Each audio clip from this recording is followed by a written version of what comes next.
Hey, welcome to 12 Tone, check this out.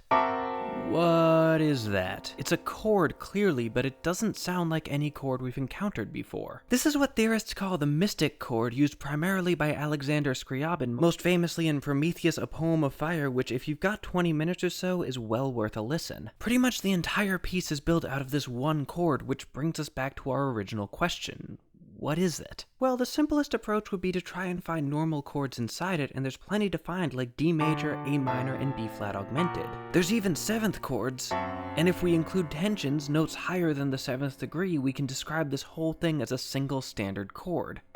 Even if it is kind of a weird one. So is this what Scriabin was doing? Well, not really. You see, good analysis doesn't just define the sound, it also explains it. It tells you what's happening, but also why and how, and calling it this implies a lot of things that aren't actually true. Within a standard chord, certain notes like the root and the 5th are supposed to be especially prominent, while others like the tensions are less important, but Scriabin doesn't really use them like that. He played the chord in all sorts of different shapes, bringing different sounds out depending on what he needed at the time. So, okay, it's not a regular chord, we can't just stack it in thirds, but that's fine, we've talked about chords like that before, chords built from other intervals creating different harmonies. Is that what's going on here? It seems plausible. If we look at the original shape again, it looks like it's built entirely out of fourths, which would make it a chordal chord, which is still really fun to say.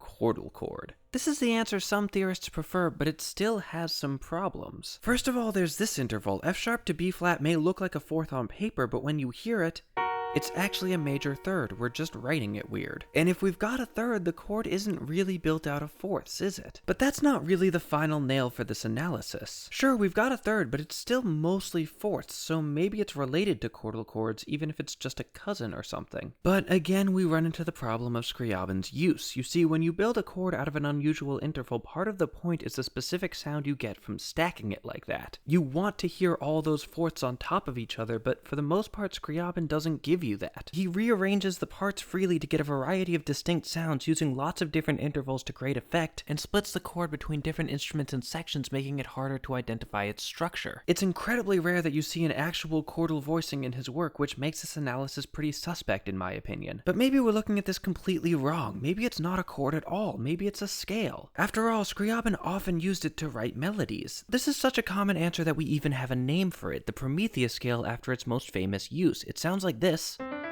And when you look at it that way, it starts to sound familiar. If we just add a note here, we get a fairly common scale called Lydian dominant.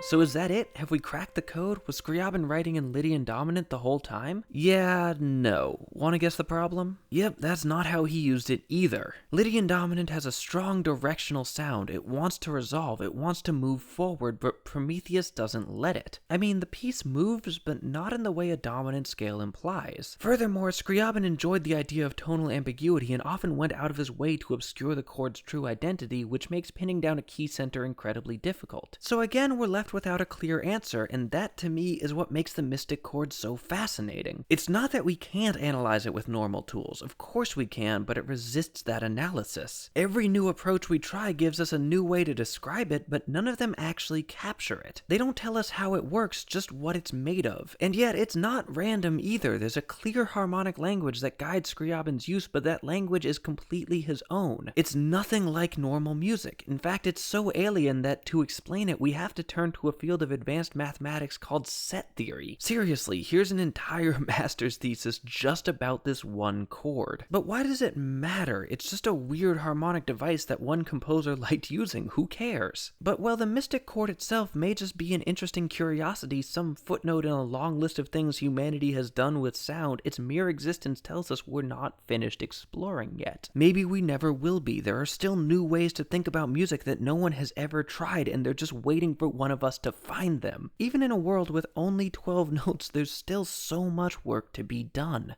Anyway, thanks for watching. If you want to help make these videos possible, please consider supporting 12 Tone on Patreon. You can also join our mailing list for scans of all our episodes. Like, share, comment, subscribe, and keep on rockin'.